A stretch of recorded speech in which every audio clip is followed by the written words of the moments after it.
بسم اللہ الرحمن الرحیم۔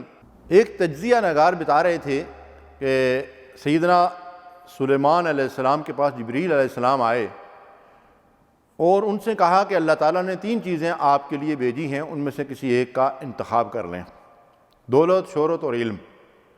تو سیدنا سلیمان علیہ السلام نے علم کا انتخاب کیا۔ جب انہوں نے علم کا انتخاب کیا تو جبریل نے دولت اور شہرت سے کہا کہ تم واپس چلی جاؤ، اللہ کے پیغمبر نے تمہیں ٹھکرا دیا ہے۔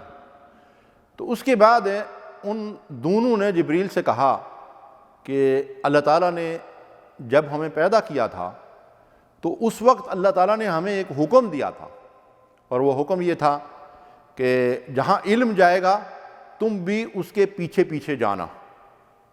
سبحان اللہ۔ سیدنا سلیمان علیہ السلام نے علم کا انتخاب کیا تو اللہ تبارک و تعالیٰ نے اس کے نتیجے میں انہیں دولت اور شہرت بھی عطا فرما دی۔ سیدنا سلیمان علیہ السلام کو وہ بادشاہت دی اللہ نے جیسی بادشاہت نہ اس سے پہلے کسی کو ملی تھی اور نہ اس کے بعد کسی کے حصے میں آئی۔ تو اللہ اکبر، یہ ہے علم کی اہمیت۔ تاریخ اس حقیقت کی گواہی دیتی ہے کہ مسلمانوں کے علم کا جو سفر اقرا سے شروع ہوا تھا، جب انہوں نے علم کے میدان میں سبقت حاصل کی تو اللہ تعالیٰ نے ان کو دنیا کے اندر سیاسی غلبہ اور اقتدار اور اختیار کی قوت بھی دی، اور وہ خیر امت کے طور پر دنیا کے امام، رہبر، رہنما اور پیشوا بن گئے۔ اگر ہم مسلمانوں سے پہلے کی تاریخ کو دیکھیں، انبیاء علیہ السلام کے دور کا جائزہ لیں، سیدنا داؤد علیہ السلام ہوں، سیدنا سلیمان علیہ السلام ہوں، موسیٰ اور عیسیٰ علیہ السلام ہوں، تو ان کی جو حکومتیں دنیا کے اندر یا ان کے ماننے والوں کی جو حکومتیں دنیا کے اندر ہزاروں سال تک قائم رہیں، اس میں بھی ان کی علمی برتری جو ہے وہ ثابت ہوتی ہے۔ اور مسلمانوں نے جب اپنی علمی برتری کو ثابت کیا تو پھر کیسر و کسریٰ بھی ان کے سامنے جو ہے وہ نہ ٹھہر سکے، اور یہ برج جو ہے زمین بوس ہو گئے۔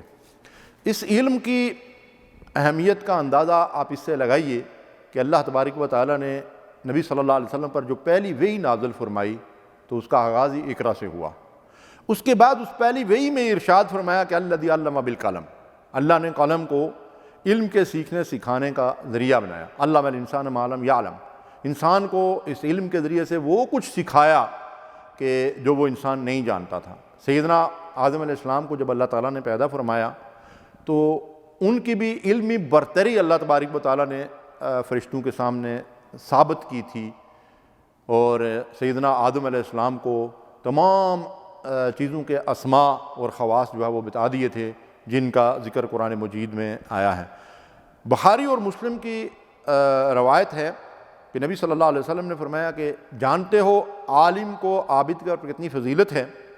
فرمایا رسول اللہ صلی اللہ علیہ وسلم نے کہ جیسے میری فضیلت تمہارے ایک عام آدمی پر ہے۔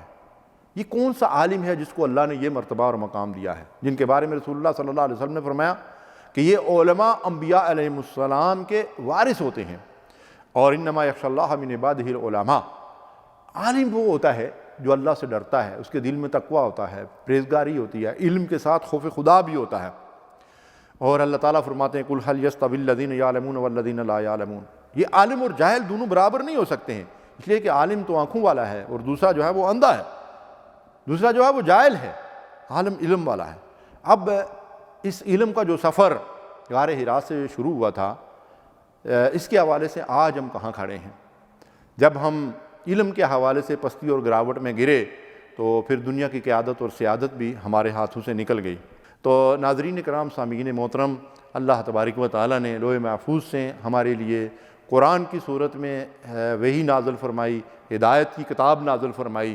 ہمیں چاہیے کہ اللہ کی اس کتاب کو پڑھیں، سیکھیں، سمجھیں، اور اس علم کے ذریعے سے اپنے سینوں اور اپنے دلوں اور دماغوں کو بھی روشن کریں اور اس پیغام کو دوسروں تک بھی پہنچائیں۔